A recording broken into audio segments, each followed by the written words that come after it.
Se considera que la revolución sexual ocurrió en Occidente a finales de los años 60 y principios de los 70 del siglo pasado, pero en realidad no es así. La primera revolución sexual sucedió, aunque no lo crean, en la Rusia soviética a principios de los años 20, y la cosa es que el Partido Comunista lo llevó tan lejos que incluso los hippies con su sexo, drogas y rock and roll les parecerían unos niños inocentes. La verdad es que las consecuencias de ese desenfreno fueron tan tristes que las autoridades tuvieron que cerrar todo urgentemente y apretar las tuercas. Vamos por partes. Inauguro la sección ¿Cómo vivían? Empezamos.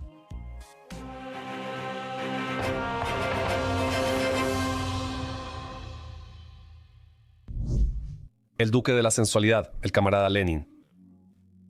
Tras el golpe de 1917, los bolcheviques querían rechazar el viejo mundo y eliminar todas sus reglas y prohibiciones. Ellos señalaban las relaciones burguesas en el amor y sexo como vestigios del pasado. Los bolcheviques veían la familia como una institución totalmente obsoleta. Bajo el comunismo, los ciudadanos satisfarían sus necesidades sexuales en el amor libre, sin ninguna obligación tonta e innecesaria para nadie. Y la crianza de los niños sería responsabilidad del Estado. Cabe mencionar que ideas así surgieron antes del golpe de octubre. En 1904, Lenin escribió que liberar el espíritu de la sensualidad impulsaría la victoria del socialismo.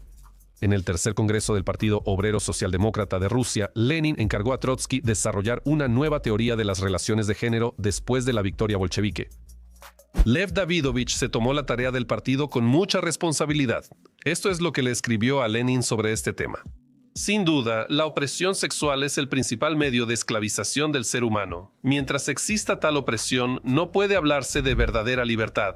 La familia, como institución burguesa, se ha vuelto completamente obsoleta. Debemos explicar esto mejor a los trabajadores. Lenin no solo coincidía, sino que iba más allá. Y no solo la familia. Deben eliminarse todas las prohibiciones sobre sexualidad. Podemos aprender de las sufragistas. Incluso la prohibición del amor entre personas del mismo sexo debe desaparecer. Vladimir Ilich pensaba que el comunismo debía traer alegría de vivir y energía, derivadas también de una vida amorosa plena. El futuro líder del proletariado nunca se negó esa plenitud. Solzhenitsyn llamó amor de tres a las peculiares relaciones de Lenin con Inés Armand y Nadezhda Krupskaya. Sin embargo, eso era solo teoría. Los bolcheviques actuaron tras octubre de 1917. Cabe decir que los resultados fueron espectaculares. Desde el decreto sobre el matrimonio hasta la nacionalización de las mujeres, el 19 de diciembre de 1917, los bolcheviques decretaron la abolición del matrimonio y del castigo por la homosexualidad. Sus disposiciones hoy parecen ultraliberales y en esa época fue una bomba. A partir de ahora, las mujeres obtenían el derecho a la plena autodeterminación material y también sexual, así como la libre elección de su nombre y lugar de residencia. La unión matrimonial o sexual ahora podía tanto establecerse como disolverse fácilmente. Duraba 10-15 minutos y solo pedía el consentimiento escrito de los contrayentes. Después, los bolcheviques casi equipararon el matrimonio oficial y la convivencia, llamando a esta última matrimonio de hecho. Los decretos no fueron lo único que se hizo. El joven gobierno lanzó todo el poder de su maquinaria de propaganda para liberar a los ciudadanos y ciudadanas. Alexandra Kalantay, hija de un general noble, fue la principal ideóloga de la revolución sexual soviética. Dejó a su esposo e hijo para unirse a la revolución. Se le atribuye la frase de que a una joven del Komsomol debería serle más fácil acostarse con un hombre que beber un vaso de agua. Kalantay introdujo el concepto de comunismo sexual, que la juventud revolucionaria se apresuró a poner en práctica con entusiasmo. Anatoly Lunacharsky, primer comisario soviético de educación, también participó activamente en la campaña de propaganda. Él era muy travieso. En su antigua finca principesca disfrutaba organizar recepciones nudistas. En esas fiestas, los hombres iban de frac y las mujeres solo llevaban puestas sus joyas. Estas reuniones solían acabar en orgías. Dicen que a uno de esos eventos asistió el joven Mikhail Bulgakov. Lo que vio lo impactó tanto que más tarde la recepción en casa de Lunacharsky se convirtió en el prototipo del baile de Satanás en El Maestro y Margarita. La libertad del amor embriagaba no solo a la élite del partido, sino que también mareaba a los ciudadanos y ciudadanas comunes. Herbert Wells, quien visitó la Rusia revolucionaria, más tarde se sorprendió, cito, qué sencillo era el asunto del sexo en el país del socialismo triunfante. Demasiado sencillo. No todos adoptaron la liberación de costumbres, pero quienes apoyaban la revolución aceptaron las nuevas reglas sexuales. Había muchos, sobre todo en capitales y grandes ciudades. No solo las aceptaban, también trataban el tema con gran creatividad. Cantay escribía con orgullo, jamás se había visto tanta variedad en relaciones matrimoniales. La historia, un matrimonio indisoluble con una familia estable y al lado, una relación libre ocasional, un adulterio secreto dentro del matrimonio y la convivencia abierta de una joven con su amado. Matrimonio en pareja de 3 e incluso una forma compleja de matrimonio de 4 personas. La energía sexual de los trabajadores se volvió demasiado intensa para los dormitorios y los boudoirs. Comenzó a desbordarse en calles y lugares públicos. En 1918, para conmemorar la abolición del matrimonio, en San Petersburgo hubo una marcha de lesbianas con pancartas que decían «Abajo la vergüenza». El lema se propagó rápidamente entre las masas. Illich, al saber de la manifestación, exclamó alegre «Así se hace, camaradas». Los lemas de esa época son otra historia. ¿Qué les parecen, por ejemplo, estos lemas? Esposas, hagan amistad con las amantes de su esposo. Una buena esposa elige por sí misma una amante adecuada para su esposo y el esposo recomienda a sus camaradas a su esposa.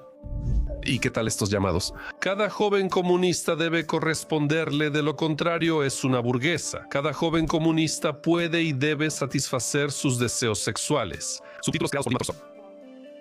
En ese momento surgen instrucciones para elegir pareja sexual según clase, promoviendo sexo sin coqueteo ni cortejo. Esto se denomina prejuicios burgueses. Es cierto que cuando las ideas de la revolución sexual comenzaron a difundirse entre las masas, no faltaron algunos excesos a nivel local. Por ejemplo, comenzó la nacionalización de las mujeres. Así, al tomar Ekaterinodar en la primavera de 1918, los bolcheviques emitieron un decreto según el cual las mujeres de 16 a 25 años debían ser socializadas. Lo imprimieron en el periódico local y lo pegaron por toda la ciudad.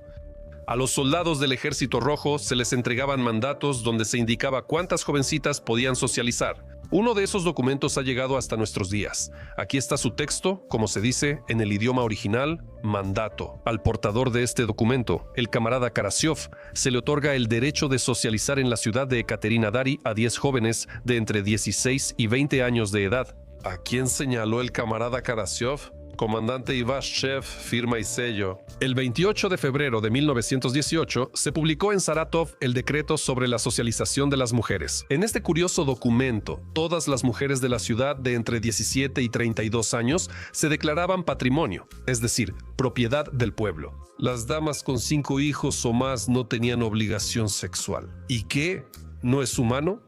Querían nacionalizar a todas las mujeres adultas. En Vladimir, a las señoritas locales se les ordenaba, bajo amenaza de castigo, registrarse en una hermosa organización llamada la Oficina del Amor Libre. A quienes se registraban se les permitía elegir a un hombre entre 19 y 50 años.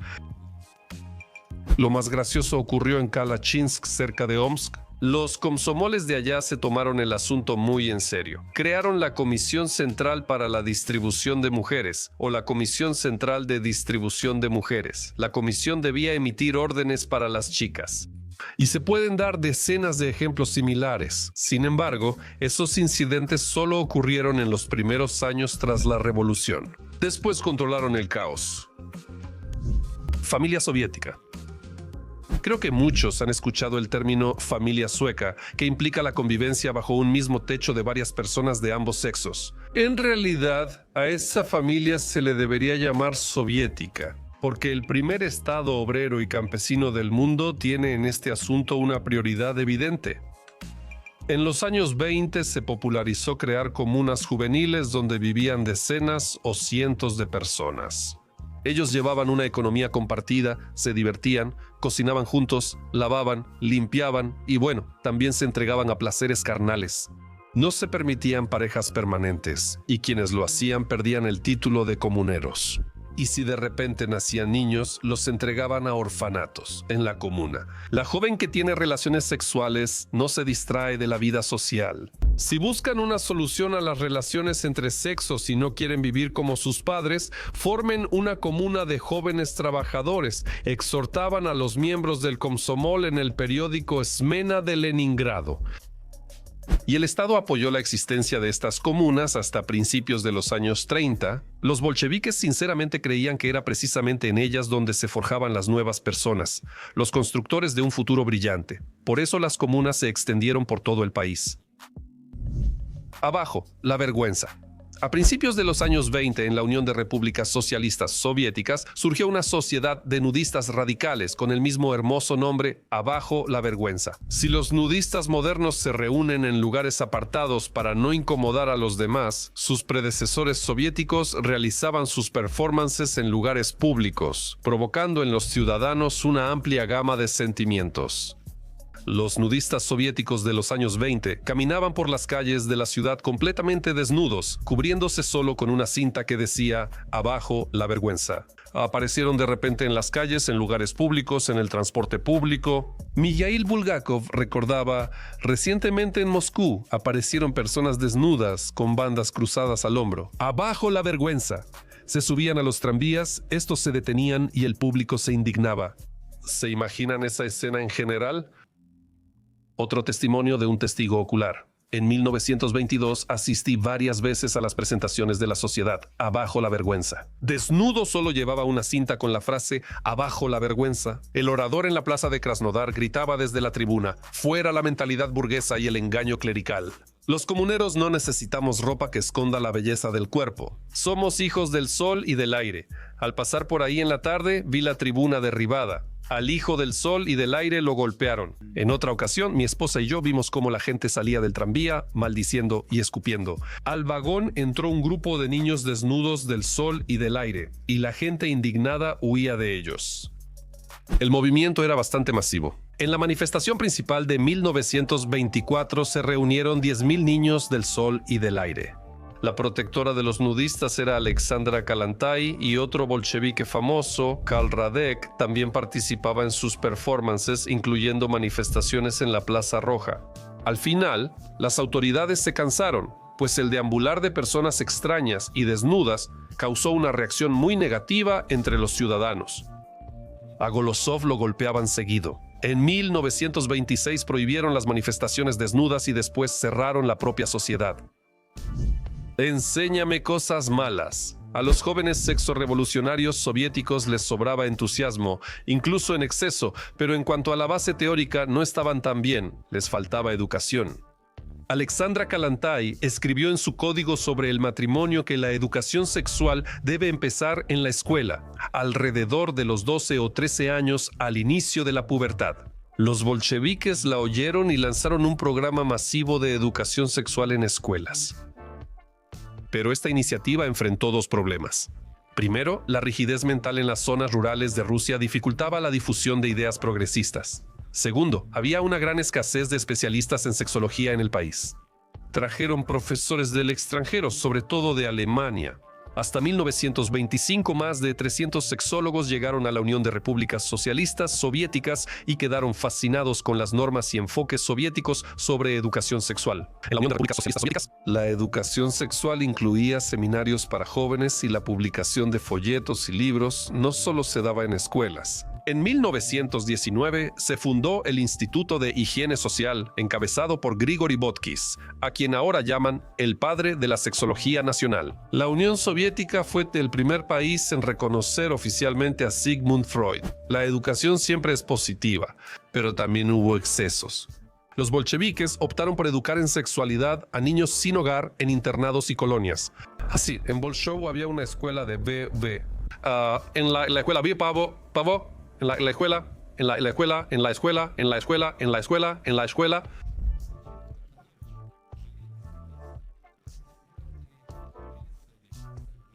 Al Haití.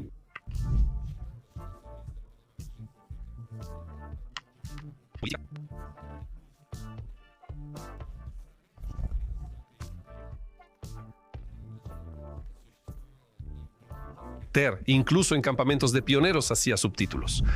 El Komsomol respondió: presente. El 29 de octubre de 1918 en Moscú se celebró el primer Congreso de las Uniones de la Juventud Obrera y Campesina, donde se tomó la decisión de crear la Unión Comunista de la Juventud Rusa, Unión Comunista de la Juventud Rusa. También se aprobó el estatuto de esta magnífica organización. En su primera versión había un punto que decía: cada miembro femenina del Komsomol está obligada a entregarse a cualquier miembro masculino del Komsomol a la primera solicitud, si él paga regularmente las cuotas de membresía y participa en el trabajo comunitario. El documento tenía más perlas. ¿Qué opinas de esto? Si un hombre desea a una joven, ya sea estudiante, trabajadora o incluso una chica en edad escolar, la joven está obligada a someterse a ese deseo. De lo contrario, será considerada una hija de burgueses, indigna de llamarse verdadera comunista. A las infractoras se les juzgaba y castigaba en las reuniones del Komsomol. Las llamaban retrógradas pequeño burguesas que no podían liberarse de prejuicios anticuados. En el entorno del Komsomol se hicieron muy populares las llamadas vecherki, reuniones en las que los jóvenes probaban a las chicas. Solían realizarse en los comités del Komsomol urbanos, de fábricas o plantas industriales.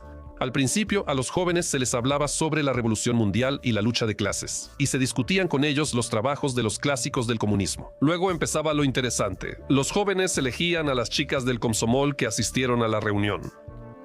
Los puntos indecentes en el Estatuto del Komsomol existieron hasta 1929, cuando se publicó la segunda edición. Aún antes comenzó el retroceso de la revolución sexual en la Unión de Repúblicas Socialistas Soviéticas porque sus resultados fueron tristes. El ocaso de la revolución sexual soviética. A mediados de los años 20 comenzaron a oírse voces pidiendo poner fin al libertinaje de costumbres. El amor sin compromisos provocó un gran aumento de hijos ilegítimos y huérfanos. En 1923 en Moscú, casi la mitad de los bebés nacían fuera del matrimonio. La permisividad sexual llevó a otro problema más. El país simplemente fue inundado por una ola de violaciones. En 1926, todo el país se estremeció por la depresión de Chubarovsky. En Leningrado, en el callejón Chubarovsky, en Legovka, una campesina forastera fue violada por 25 miembros del Komsomol y un candidato a miembro del partido. Los encontraron, juzgaron y fusilaron a 6. Los demás fueron enviados a Solovki. Curiosamente, durante el proceso judicial, los violadores sinceramente no entendían en qué consistía su culpa, por lo que ni siquiera intentaron ocultar su crimen. Uno de los condenados exclamó con enojo: ¿y qué? ¿Nos divertimos con una mujer? ¿Y eso qué tiene de especial? Y de hecho, durante muchos años el gobierno impulsó la permisividad sexual y luego castiga por ello. Probablemente fue doloroso. La restricción total de la libertad sexual en la Unión de Repúblicas Socialistas Soviéticas inició con Stalin. Josif Vissarionovich era partidario de los valores tradicionales, por eso veía con malos ojos toda esa vida proletaria. Pero también había razones objetivas para poner fin a la orgía sexual en el país. El líder impulsó la industrialización.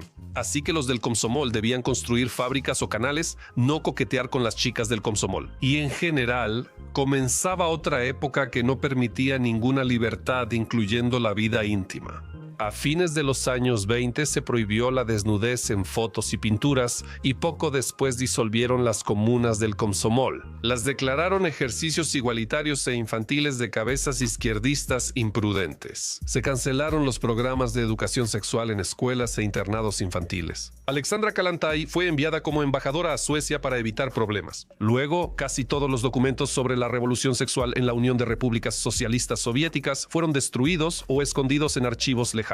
La sensualidad fue condenada oficialmente, la familia recuperó su papel como base social y por décadas las relaciones monógamas fueron el modelo del ciudadano soviético. La legislación soviética se adaptó a las nuevas tendencias. En 1934 el Código Penal penalizó nuevamente el amor entre personas del mismo sexo y 2 años después se prohibieron los abortos. La verdad es que esta medida fue forzada. Para ese momento había 3 abortos por cada bebé nacido. Y para aumentar aún más la natalidad, el gobierno prácticamente dejó de producir condones en el país. También se complicaron mucho los divorcios. Solo se permitían a través de los tribunales. Se puede afirmar que el grandioso experimento sexual fracasó, pero luego el péndulo se movió hacia el otro lado y alcanzó su punto máximo ya al final de la era soviética. No tenemos sexo. ¿Recuerdan esa famosa frase? y luego vinieron los años 90 y otra revolución sexual. Pero esa ya es otra historia. Eso es todo de mi parte.